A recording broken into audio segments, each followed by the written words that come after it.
Hello everyone, welcome back students to our YouTube channel SKRIS Institute. आज हम discuss करेंगे आज का एक करंट अफेयर।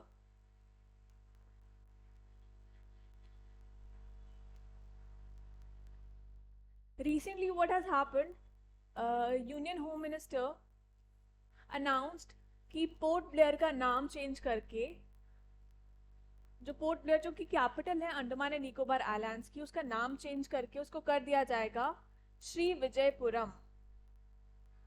श्री विजयपुरम उसका नाम चेंज करके कर दिया जाएगा। This decision is a part of broader initiative to eliminate colonial legacies. Basically जो colonial legacy चली आ रही है ना अभी पहले से ही, तो उसको बदलने की कोशिश की जा रही है कि श्री विजयपुरम पोर्ट ब्लेयर का नाम कर दिया जाएगा। और बेसिकली जब भी इंडियन प्लेसेस का नाम जो भी ब्रिटिश के एरा से जो नाम है उसको बदलने की कोशिश की शुरुआत है ये। और कंट्रीब्यूशन दिया जाएगा अंडमान एंड निकोबार का आइलैंड्स का कि इंडिया की फ्रीडम स्ट्रगल में कितना ज़्यादा इंपॉर्टेंट रोल प्ले किया उस दौरान, इसलिए ये स्टेप लिया जा रहा है।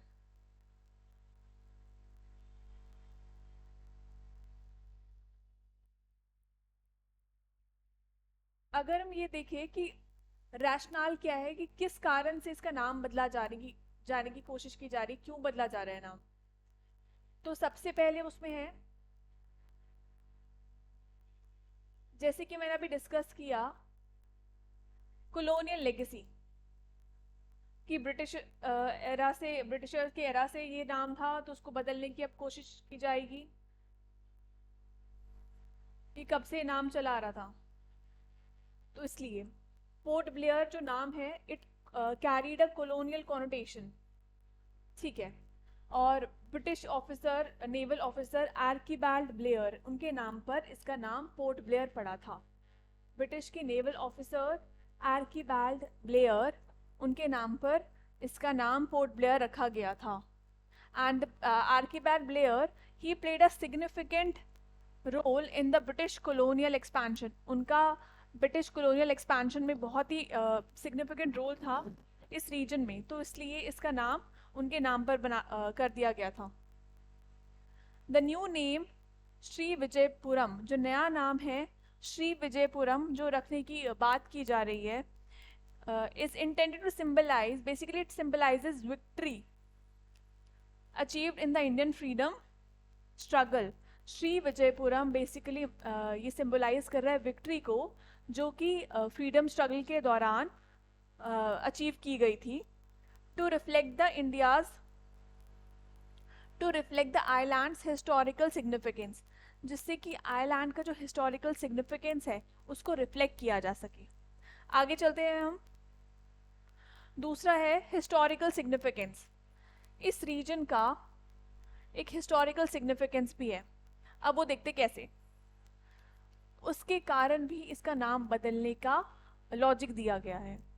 Andaman and Nicobar islands were pivotal during India's freedom for independence. Independence के दौरान अंडमान एंड निकोबार बहुत ही ज़्यादा इम्पॉर्टेंट उन्होंने रोल प्ले किया उस आइलैंड ने। The territory served as a naval base, ये जो टेरिटरी थी अंडमान एंड निकोबार आइलैंड्स की, ये एक नेवल बेस हुआ करती थी चोला एम्पायर के दौरान भी। And it was the site where Netaji Subhash Chandra Bose first unfold the Indian national flag. और यहीं पर नेताजी सुभाष चंद्र बोस जी ने पहली बार इंडिया का फ्लैग को अनफर्ल किया था।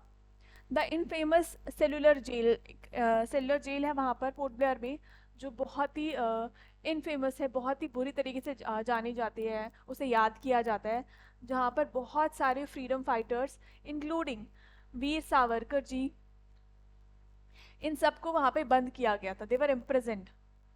Further underscore the islands role, तो ये बताता है कि कितना ज़्यादा इम्पॉर्टेंट रोल इस आइलैंड का रहा है उस दौरान।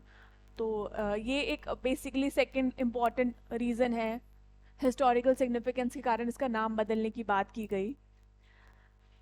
पहला हमने देखा कि कॉलोनियल लेगेसी वाला पॉइंट था, सेकंड है हिस्टोरिकल सिग्निफिकेंस, थर्ड है स्ट्रैटेजिक इम्पॉर्टेंस। तीसरा कारण बताया जा रहा है की strategic importance. Andaman and Nicobar islands are poised to become a critical base for India strategic। India critical base साबित हो सकते हैं इंडिया के लिए, अंडमान निकोबार आइलैंड्स इंडिया के स्ट्रैटेजिक और डेवलपमेंटल एस्पिरेशंस के लिए इंडियन ओशन रीजन में। इंडियन ओशन रीजन में अंडमान निकोबार उस लोकेशन पर है जहाँ पर एक वो बहुत ही स्ट्रैटेजिक और बहुत ही ज़्यादा क्रिटिकल बेस साबित हो सकते हैं उस जगह के लिए, और इंडिया की स्ट्रैटेजिक और डेवलपमेंटल एस्पिरेशंस को लेते हुए चलते हुए को लेकर। नेक्स्ट हमारा टॉपिक है इसका हिस्टोरिकल कॉन्टेक्स्ट। अगर हम देखें, हमने थोड़ा डिस्कस कर लिया है वैसे तो, पर अगर हम थोड़ा सा और अच्छे से देखें तो हिस्टोरिकल कॉन्टेक्स्ट में बात करें आर्कीबाल्ड ब्लेयर के बारे में, तो Archibald Blair was a naval officer, British naval officer, जिन्होंने बहुत ही ज़्यादा अपना रोल प्ले किया था उस ब्रिटिशर्स के एक्सपेंशन में इस रीजन में। तो द सिटी जो पोर्ट ब्लेयर सिटी थी, it was named after Archibald Blair who conducted the first thorough survey of the Andaman islands. उन्होंने पहला सबसे ज़्यादा थॉरो सर्वे किया अंडमान एंड आइलैंड्स में in the late 18th century. Late 18th century में उन्होंने थॉरो सर्वे किया वहाँ पे, 18th सेंचुरी के टाइम की बात है ये। His contributions to British colonial efforts laid the ground work for the establishment of Port Blair. उनका जो कंट्रीब्यूशन था ब्रिटिश के कॉलोनियल एफर्ट्स उनके जो थे, जिससे कि ग्राउंड वर्क किया उन्होंने, जो एस्टैब्लिशमेंट हुआ पोर्ट ब्लेयर का, उसमें उनका बहुत ही ज़्यादा इम्पॉर्टेंट रोल माना जाता है, जिस वजह से आर्कीबाल्ड ब्लेयर के नाम पर इस सिटी को पोर्ट ब्लेयर का नाम दिया गया था।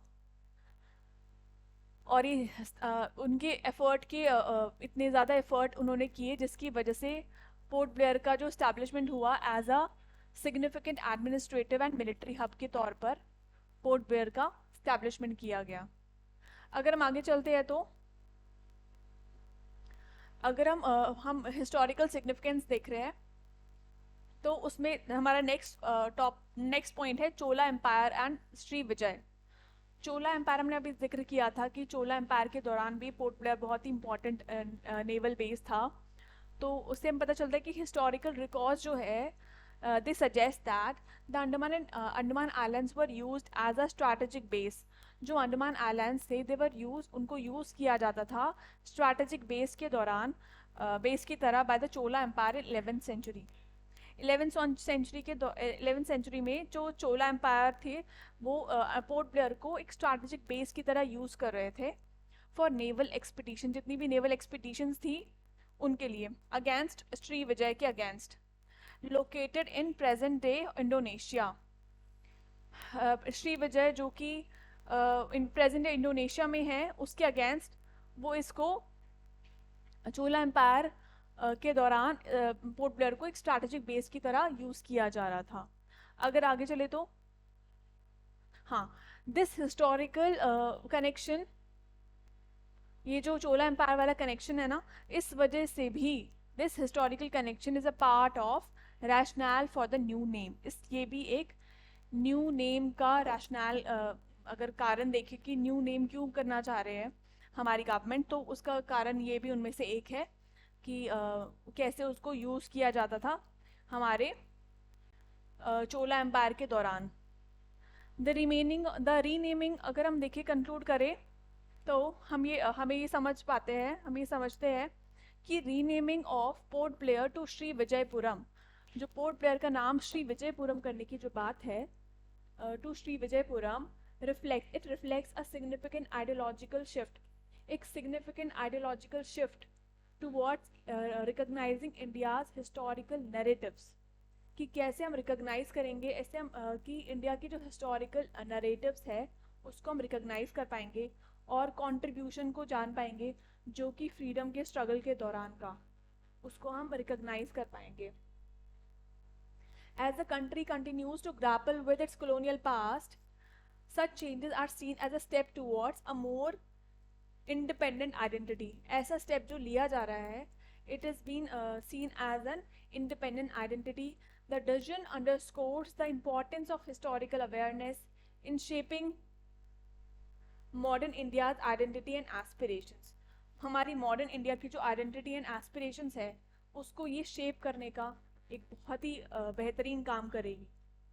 इस तरीके से अपनी जो हिस्टोरिक जो कॉलोनियल लेगेसी चली आ रही थी उसको बदल कर एक नया नाम देना, इसका बेसिकली यही मकसद है।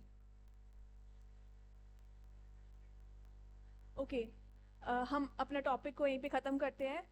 Thank you so much. हम लगातार नई नई वीडियोस लाते रहेंगे। आप हमारे चैनल से, हमारे SKR IAS के यूट्यूब चैनल से जुड़े रहिए और हमारे साथ कनेक्ट कीजिए हमारे कॉन्टैक्ट नंबर्स पर। Thank you so much.